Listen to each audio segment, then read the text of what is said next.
Boa, rapaziada, tudo certinho aí, senhoras e senhores? A mãe do gato, tudo bom? Bom, vamos lá então. Seguinte, vamos continuar aqui falando um pouquinho sobre década de 30 e 40 do século passado, beleza? Segunda Guerra Mundial, ascensão dos regimes totalitários na Europa, beleza?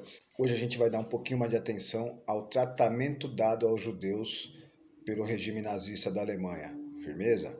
E aí a cena vai ser tensa. Eu vou indicar aqui 4 filmes, quem tiver a oportunidade de procurar ou tiver em casa, chama Piolinho ou Piolinho para dar uma olhada, que vai ser legal. E eu vou indicar também um quadrinhos, uma revista em quadrinhos que a gente fica falando, é coisa de criança. Não, essa revista em quadrinhos é pesada, ela fala sobre um determinado senhor, né, que o filho dele fez um quadrinho sobre a vida dele. Esse cara, ele sobreviveu ao campo de concentração mais pesado que teve, que, digamos, matou mais judeu, beleza?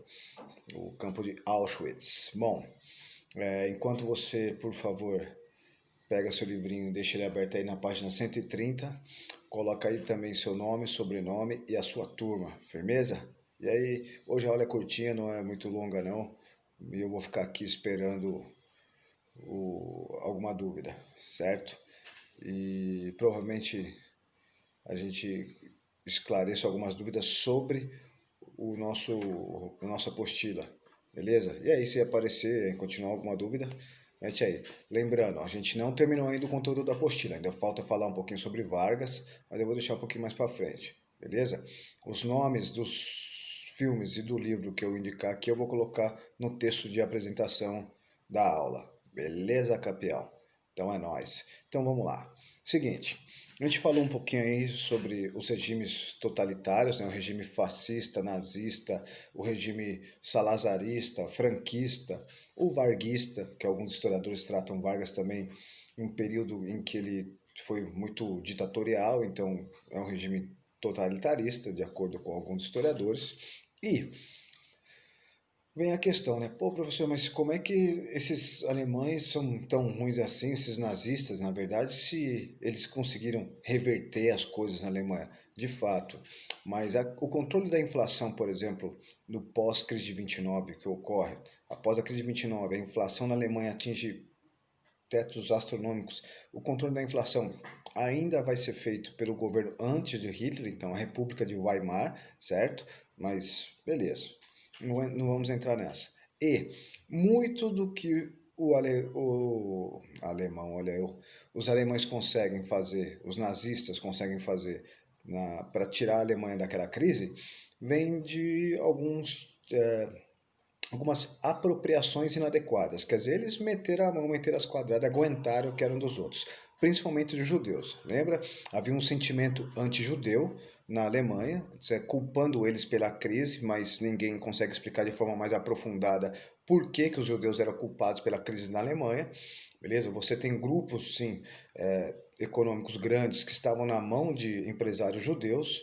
Você tem algumas empresas médias e grandes, não muito grandes, mas médias e grandes, que também estavam na mão dos judeus, e alguns cargos políticos que estavam na mão dos judeus. Mas não é um argumento válido falar que eles eram culpados pela crise alemã. A crise era muito mais complexa. Vamos lembrar que os regimes totalitários vinham com soluções fáceis para discursos complexos, beleza?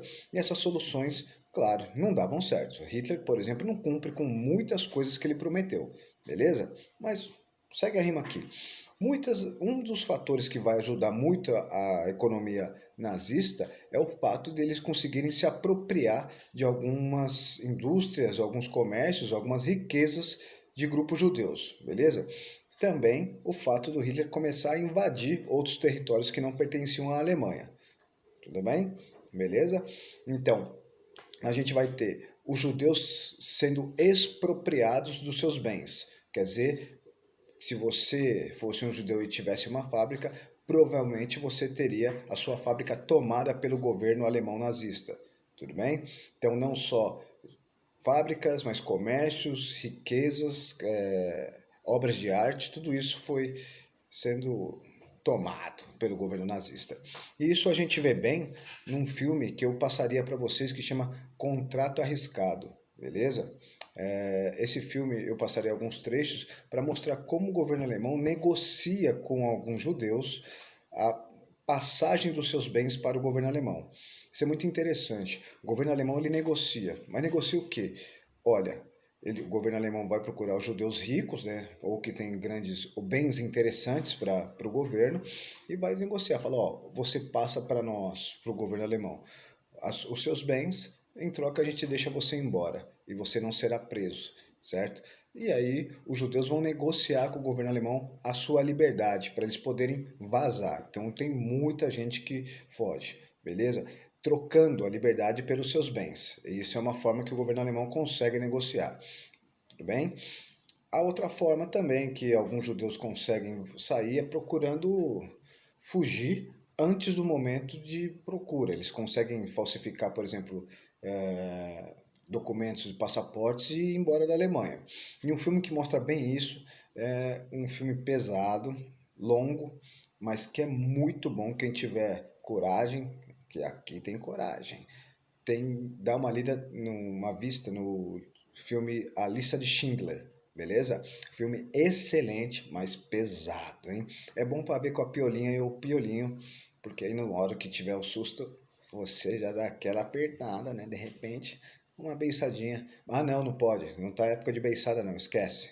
Mas A Lista de Schindler é excelente. Bom, os judeus então foram perdendo seus bens e perdendo inclusive a sua liberdade. Não eram todos judeus que eram ricos, isso é claro para todo mundo, beleza? E aí os judeus que não eram ricos, eles foram sendo tirados de casa e levados a bairros específicos. Esses bairros específicos onde os judeus eram colocados pelo governo nazista começam a então concentrar muita gente e eles vão receber uma denominação. São os guetos, a gente já falou dos guetos, beleza?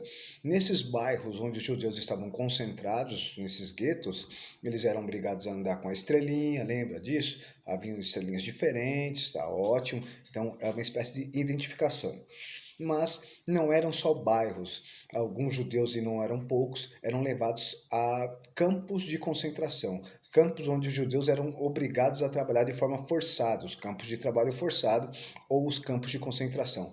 Lá eles viviam as suas piores humilhações. Meus senhores, era complicado, beleza? Você trabalhava o dia inteiro, você se alimentava mal, você não tinha condições adequadas de higiene nem de moradia, dormia lá um em cima do outro praticamente, e as doenças se espalhavam com muita rapidez, e doenças simples acabavam matando muita gente, porque você também não tinha assistência médica dentro desses campos de concentração, beleza? Quem tiver a curiosidade de dar uma olhada no que era um campo de concentração, ou no que era um bairro, um gueto, vamos lá. Você quer conhecer um gueto? Quer dar uma olhada no guetinho? Como é que eram os bairros onde estavam concentrados os judeus?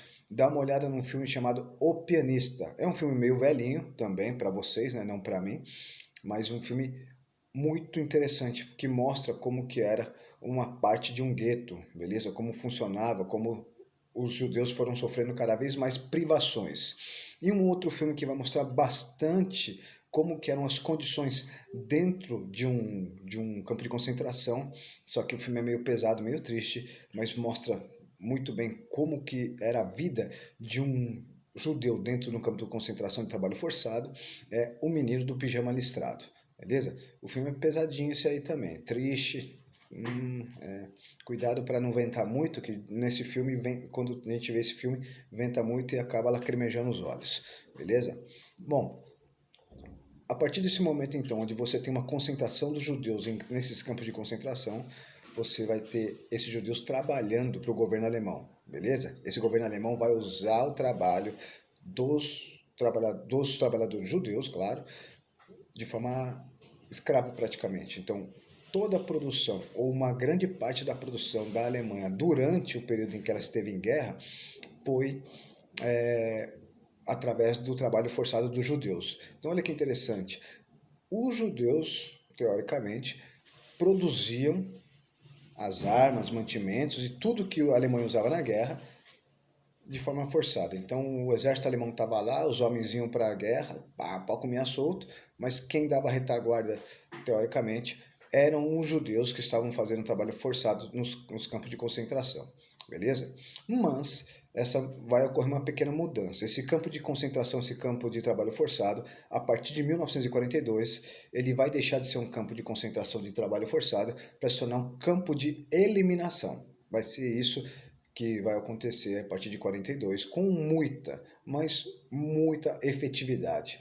Os nazistas vão realmente buscar eliminar os judeus, certo? Eles falam até que esses campos de concentração serão a solução final, eliminar. O Hitler já falava no livro dele, no Mein Kampf, que haveria necessidade de eliminar os judeus de forma física, de tirar da terra, e que os nazistas estariam fazendo um bem para a humanidade eliminando os judeus, beleza? Então olha como é interessante a questão da propaganda. Você tem uma propaganda que justifica a atrocidade que os nazistas farão com os judeus. Eliminar aproximadamente 6 milhões de judeus, certo? Mais 1 milhão de pessoas entre negros, mulatos, homossexuais, ciganos e outras etnias que menores, né, de menor quantidade. Mas, cara, 7 milhões de pessoas eliminadas no campo de concentração simplesmente porque não eram arianas, beleza? E se eles tivessem, por exemplo, chegado aqui no Brasil, provavelmente os brasileiros também seriam eliminados, já que nós não somos arianos, apesar de ter gente que gosta de falar em nazismo e ter nascido no Brasil. Não é o nosso caso, né, porque a gente estudou um pouco. Bom, a partir de 42, então, os nazistas vão buscar a solução final, beleza? Que era levar os judeus para os campos de concentração, extenuar eles de tanto trabalhar e matar mesmo. Levar para as câmaras de gás, certo? E nessas câmaras de gás, os judeus morreriam e seriam eliminados depois nos fornos. Eles seriam queimados, seus corpos eram queimados. E o filme, O Menino do Pijama Listrado, mostra isso também. Mostra, inclusive, como a população alemã não tinha tanto conhecimento do que ocorria, do que era essa solução final de eliminar os judeus. Eles achavam que dentro dos campos de concentração, os judeus estavam sendo bem tratados, que eles tinham trabalho, que eles tinham casa, que eram bem alimentados, beleza? A propaganda nazista tentou, inclusive, ver o campo de concentração como algo bom para os judeus. Eles estavam sendo cuidados pelo governo, beleza? Então, tem até uma discussão na história aí nos estudiosos que dizem a população alemã sabia ou não sabia o que ocorria dentro dos campos de concentração. No filme O Menino do Pijama Listrado, você percebe que tem uma hora lá que uma senhora ela se assusta quando ela entende o que está ocorrendo, beleza? É um filme legalzinho também. Bom, a propaganda, então, ela vai organizar o discurso, né, que vai organizar através de propagandas em rádio, revistas, jornais, que eram bem para a humanidade e que os judeus estavam sempre muito bem cuidados. Mas, na verdade, eles estavam sendo eliminados, certo? Muito pesado mesmo. E aí, se você tiver a curiosidade um dia de ver um quadrinho chamado Maus, que é M-A-U-S, você vai entender um pouquinho melhor do que ocorria dentro de um campo de concentração, porque esse livro foi escrito pelo filho de um cara que sobreviveu a um campo de concentração e ele fez em quadrinhos, tá muito interessante mesmo a ideia. E cara, é impossível imaginar que um ser humano é capaz de fazer aquilo com um outro ser humano, mas foi, certo? Por isso a gente diz que houve um holocausto, um massacre de 6 milhões de judeus, mais 1 milhão de pessoas que não eram judeus, mas também eram perseguidos pelos nazistas, certo? Professor, foi o maior genocídio que ocorreu? Foi o holocausto maior da humanidade? Olha, entre os historiadores, essa resposta é negativa. Não, houve um holocausto maior, certo? O holocausto que a gente chama de holocausto africano, onde 12 milhões de africanos foram trazidos para a América para serem escravizados. E esses 12 milhões morrem, certo? Morrem em função de maltrato, morrem no caminho, morrem por causa da violência que sofrem aqui, pela falta de condição de trabalho. Então, não foi o holocausto nazista, não foi o maior da humanidade, mas o que é temeroso é porque é muito próximo da gente. Fazem aí, ó, 70 anos atrás, beleza? É pouca coisa para a história. Mas a gente também tem que ter atenção que houve um genocídio também, houve um holocausto com relação aos africanos, quando eles foram trazidos para serem escravizados aqui na América, beleza?